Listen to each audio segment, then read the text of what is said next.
నమస్తే, welcome to editor analysis. ఇప్పుడు దేశంలో ఎక్కడ చూసినా AP deputy CM Pawan Kalyan గురించే చర్చ జరుగుతుంది. గతంలో చాలామంది డిప్యూటీ సీఎంలు వచ్చినా ఎవరికి రాని మంచి పేరును దక్కించుకున్నది మాత్రం కొనిదెల్ల పవన్ కళ్యాణ్ మాత్రమే. ఆయన చేపట్టిన సంస్కరణలు, తీసుకొస్తున్న మార్పులు ఏపీ అభివృద్ధిలో ఇప్పుడు చాలా కీలకమవుతున్నాయి. పవన్ కళ్యాణ్ గురించి ఇప్పటికీ వైసీపీ విమర్శలు చేస్తూ ఉంటుంది. అందులో ముఖ్యంగా రాష్ట్రానికి పవన్ ఏం చేశాడు, మంత్రిగా ఆయన సాధించింది ఏంటి అని. అయితే దీనికి సంబంధించిన సోషల్ మీడియాలో వైసీపీకి ధీటుగా కౌంటర్లు ఇస్తూ కొన్ని నివేదికలు వైరల్ చేస్తున్నారు జనసైనికులు. తమ నాయకుడు తీసుకొచ్చిన మార్పు ఇది అని కాలరెగరేసి గర్వంగా చెప్పుకుంటున్నారు. ఆంధ్రప్రదేశ్లో గ్రామీణాభివృద్ధికి కొత్త దిశగా కూటమి ప్రభుత్వం అడుగులు వేస్తుందని పవన్ కళ్యాణ్ ప్రకటించారు. తిరుపతి జిల్లా ముక్కావారిపల్లిలో నిర్వహించిన కార్యక్రమంలో బీబీజీ రామ్జీ పథకాన్ని ప్రారంభించిన ఆయన గ్రామీణాభివృద్ధి, ఉపాధి, పారదర్శక పాలన, గ్రామ స్వరాజ్యం, వికసిత్ భారత్ లక్ష్యాలపై కీలక వ్యాఖ్యలు చేశారు. పంచాయతీరాజ్ వ్యవస్థలో తీసుకొచ్చిన మార్పులతో రాష్ట్రం గిన్నీస్ బుక్ ఆఫ్ వరల్డ్ రికార్డులో స్థానం సంపాదించిందని ప్రకటించడం ఈ కార్యక్రమంలో ప్రధాన ఆకర్షణగా నిలిచింది. పవన్ కళ్యాణ్ ప్రసంగంలో పదే పదే వినిపించిన అంశం వికసిత్ భారత్ 2047.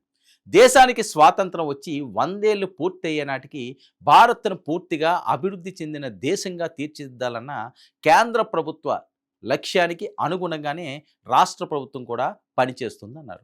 కేంద్ర ప్రభుత్వం ఆంధ్రప్రదేశ్కు భారీగా నిధులు కేటాయిస్తుందని, ఆ నిధులను గ్రామీణాభివృద్ధికి సమర్థంగా వినియోగించాలన్నదే తమ ప్రభుత్వ లక్ష్యమని చెప్పారు. మరి ఈ సందర్భంగా ప్రారంభించిన వీబీజీ రామ్జీ పథకం గురించి కూడా పవన్ కళ్యాణ్ విస్తృతంగా వివరించారు. గ్రామాల్లో ప్రజల అవసరాలను అనుగుణంగా అభివృద్ధి పనులు చేపట్టడం, గ్రామ సభల ద్వారా నిర్ణయాలు తీసుకోవడం, గ్రామ స్వయం పాలకులకు ప్రాధాన్యత ఇవ్వడం ఈ పథకం ప్రధాన ఉద్దేశమని తెలిపారు. ఏ గ్రామంలో ఏ పనులు చేయాలన్నది అధికారులు కాదు, ఆ గ్రామ ప్రజలే గ్రామ సభల్లో నిర్ణయిస్తారని స్పష్టం చేశారు. ఇదే అసలైన గ్రామ స్వరాజ్యమని ఆయన పేర్కొన్నారు.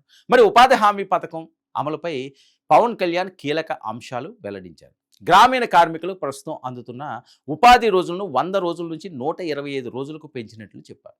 గతంలో ఉపాధి హామీ నిధులతో 7,000 కిలోమీటర్లకు పైగా సీసీ రోడ్లు నిర్మించామని వెల్లడించారు. అలాగే 58,48 లక్షల పని దినాలు కల్పించడం ద్వారా లక్షలాది గ్రామీణ కుటుంబాలకు ఉపాధి అందించగలిగామని వివరించారు. ఇక వ్యవసాయ రంగానికి సంబంధించి కూడా ఆయన కీలక ప్రకటన చేశారు. 100 ఎకరాల్లో ఉద్యాన పంటల సాగును ప్రోత్సహించేలా కార్యాచరణ రూపొందిస్తున్నామని తెలిపారు. నీటి సంరక్షణకు ప్రాధాన్యం ఇస్తూ జలధార వంటి కార్యక్రమాల ద్వారా భూగర్భ జలాలను పెంచే చర్యలు చేపట్టబోతున్నామని చెప్పారు. ఇక దీనివల్ల వ్యవసాయంతో పాటు గ్రామీణ ఆర్థిక వ్యవస్థ కూడా బలోపేతం అవుతుందని అభిప్రాయపడ్డారు. ఇక పంచాయతీరాజ్ శాఖ పనితీరుపై పవన్ కళ్యాణ్ చేసిన వ్యాఖ్యలు కూడా ఆసక్తికరంగా మారాయి. దేశంలో గతంలో ఎప్పుడూ లేని విధంగా 24వ స్థానంలో ఉన్న ఆంధ్రప్రదేశ్ పంచాయతీరాజ్ వ్యవస్థ ప్రస్తుతం మొదటి స్థానానికి చేరుకుందని చెప్పారు. ఈ విజయం ఒక్క శాఖదే కాదని, ప్రధాని నరేంద్ర మోదీ అందించిన మార్గదర్శకత్వం అని, ముఖ్యమంత్రి చంద్రబాబు అందిస్తున్న పరిపాలన దిశా నిర్దేశం వల్లే సాధ్యమైందని పేర్కొన్నారు. మరి ఈ కార్యక్రమంలో అత్యంత ప్రాధాన్యం పొందిన అంశం గిన్నీస్ బుక్ ఆఫ్ రికార్డ్స్.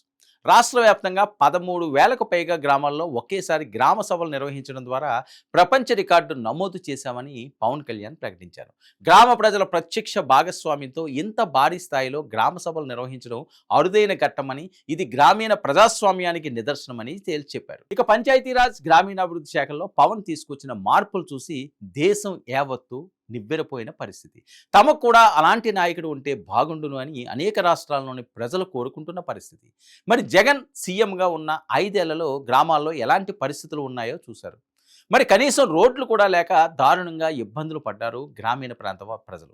మరి పవన్ గ్రామీణాభివృద్ధి పంచాయతీరాజ్ మంత్రిగా వచ్చాక వైసీపీ హయాంలో జరిగిన డ్యామేజ్ను పూర్తి గ్రామ స్వరాజ్యం దిశగా విప్లవాత్మక మార్పులను తీసుకొచ్చారని సోషల్ మీడియాలో పెద్ద ఎత్తున చర్చ సాగుతుంది. మరి జగన్ హయాంలో గ్రామాల్లో మురికి కాలువలు, గుంతల రోడ్లు కనిపించేవి అని, ఏ అభివృద్ధి పని చేయడానికి నిధులు కూడా ఉండేవి కావని జనసేన ప్రచారం.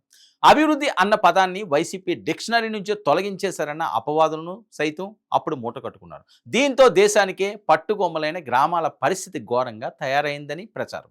మరి కూటమి ప్రభుత్వం వచ్చాక పవన్ కళ్యాణ్ కేవలం అనేక సంస్కరణలు చేపట్టారు. రాష్ట్ర వ్యాప్తంగా 13,326 గ్రామ పంచాయతీల్లో ఒకే రోజున గ్రామ సభలు నిర్వహించి సంచలనాలు రేపారు. గతంలో పంచాయతీరాజ్ శాఖ మంత్రులుగా పనిచేసిన వాళ్ళు ఎవ్వరూ చేయలేనిది పవన్ చేసి చూపించారు కూడా. మరి పవన్ కృషిని ప్రపంచం గుర్తించింది.